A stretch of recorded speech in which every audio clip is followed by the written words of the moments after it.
Hi everybody, this is Alchemist2 and I'm back again with another movie review. Recently, I saw a copy of Equestria Girls at Walmart and I decided to pick it up and watch it for myself. And I already enjoyed the look of the dust cover and how shimmery and sparkly it was, and how they raised the horseshoe and My Little Pony logo. And it has a really nice texture to it, I do believe. And this version actually comes with nail decals in it. If you have a daughter, I'm sure that she would really enjoy those. I don't know if you can see them. That they're all the different attributes of all the main six, of course. And it has a shameless plug for the dolls, the human incarnations thereof. Spoiler alert, sorry. It's just like an episode of Sliders. Sunset Shimmer, she comes in from the alternate dimension and she steals Twilight's crown, and Twilight has to go back and retrieve it. Of course, the other the other five want to join her, but Celestia says this could upset the balance of the alternate world, so it's Twilight's journey alone. And this movie was all about Twilight, and Twilight's my second favorite of the main six. My first is, of course, Pinkie Pie. I thought that her story was really enjoyable, and there were some plot holes, kind of went against your logic. Very overtly, at least I thought. I don't know if a lot of other commentators have discussed this as well. That was my only one real nag. I love the music in this. I thought that the music was absolutely fantastic. The beginning theme is very Sim Gratina-esque. Other commentators have mentioned that as well. The animation, of course, is top-notch. It's really beautiful, and it's very anime-esque in the way that when Twilight enters the alternate dimension, she has some difficulty getting used to her hands and instead of hooves. And it kind of reminded me of The Little Mermaid, because when she's learning how to walk on two legs, she's very awkward and clumsy, and she's just a klutz. She's not very graceful at all. She has no poise. She has no elegance. She's just wobbling all over the place, and it's very funny. And they play that out, especially with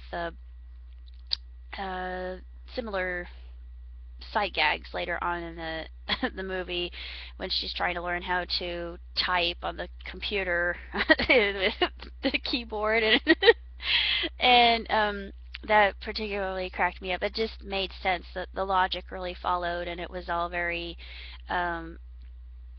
appropriate and canon, I thought. I really liked Sunset Shimmer as a villainess. I think that my favorite villainess, of course, is Chrysalis. Other than Nightmare Moon, they tie. I think that they are my ultimate favorite villainesses, but I think that Sunset Shimmer is my third. There are a lot of morals and values that anybody with children would definitely aspire to, and there was one particular YouTuber here, I forget his name, I'm subscribed to his channel, but he described and lamented the fact that, of course, the world would be a better place if we all tried to aspire to the morals and ethics of Ponyville.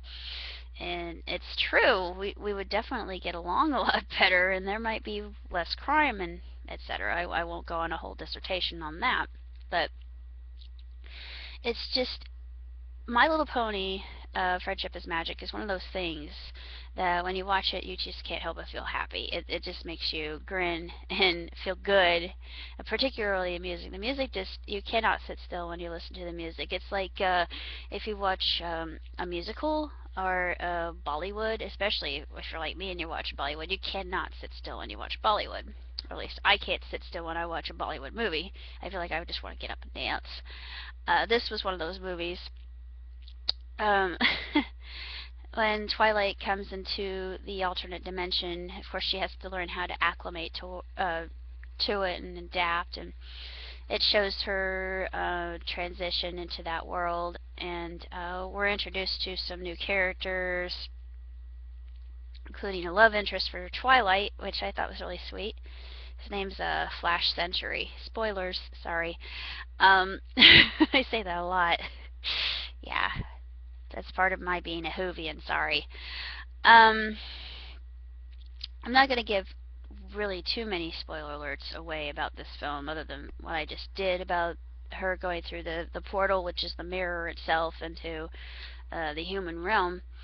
It's really a cute film, and it's very enjoyable and just sweet and tender, and shows the best characteristics that we have as human beings, and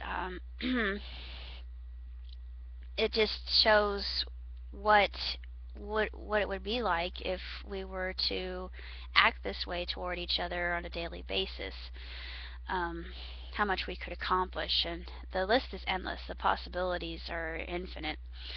I really enjoyed the dance later on, how she actually gains her crown back, and she does so in a very honorable way, a very how am I supposed to say this? A very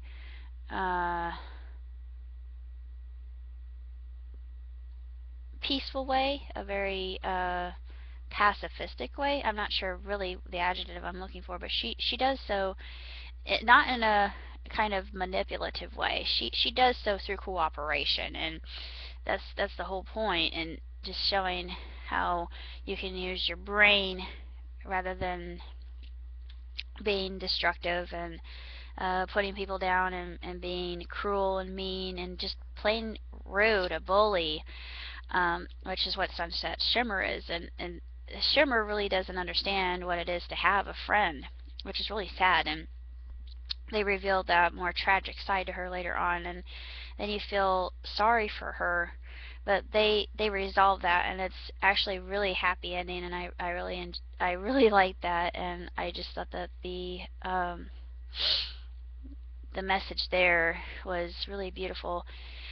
I cried, actually. I was surprised that I would, but I did cry, and I wasn't expecting that. It's not the first time I've cried watching My Little Pony at all. I will admit to this.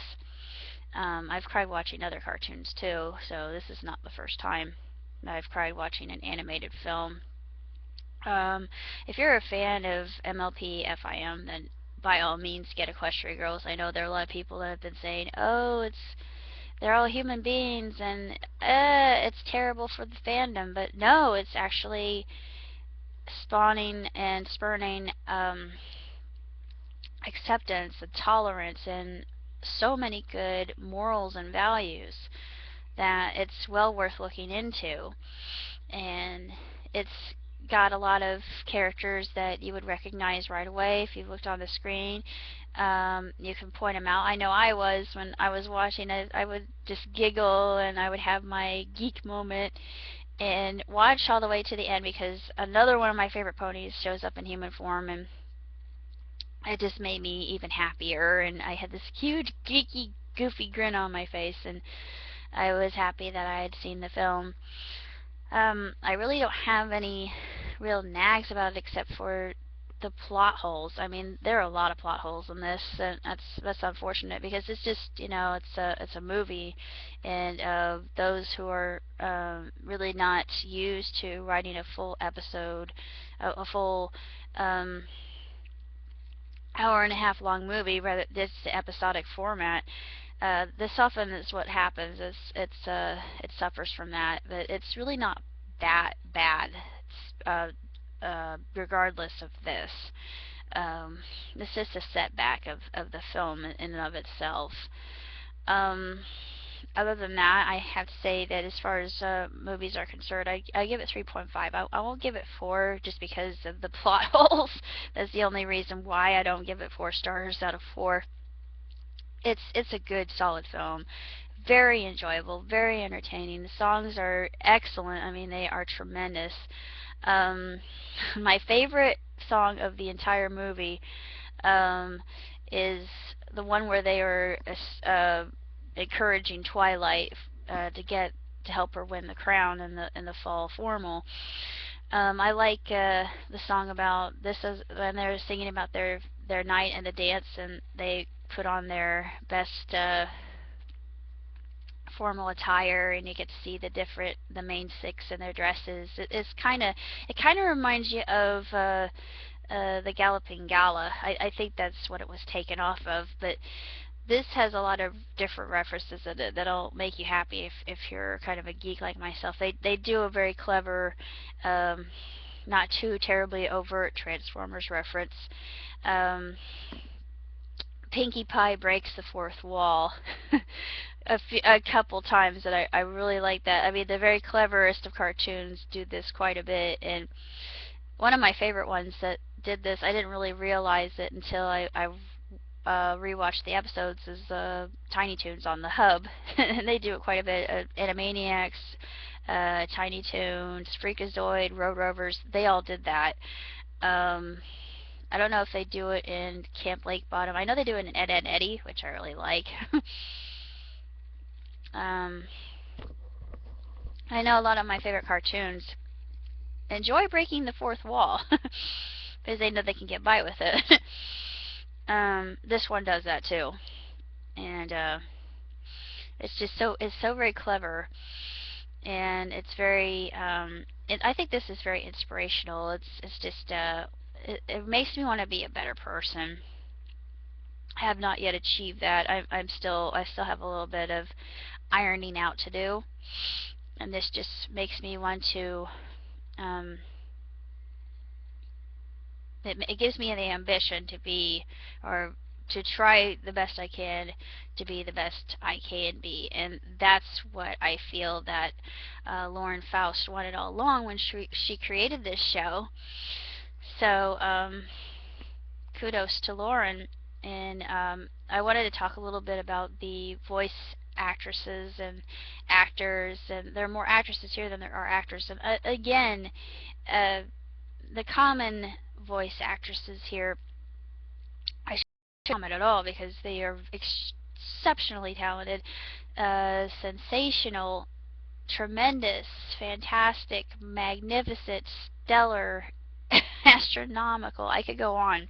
I'm not going to use all my adjectives in one sitting, but they just do such a a lovely job in voicing their characters, especially if they're different emotions, even in their alternate forms. They do a very good job. And the actress who voiced Sunset Shimmer, I love to hate her. I just did not like her. I thought, oh, you're such a witch. No wonder no one likes you. But then you feel a little bit of sorrow for her and pity. And yeah, and the film reveals why. But that has a resolution to it that I thought was very satisfying. If you have a chance to pick it up, do so, because it's well worth it. It's not that expensive, and if you have children at home, that I'm sure that they'll love it. And there are just so many good things that can be taken away from it, and just teaches so many good lessons. And that's the core of what MLP FIM really is, anyway.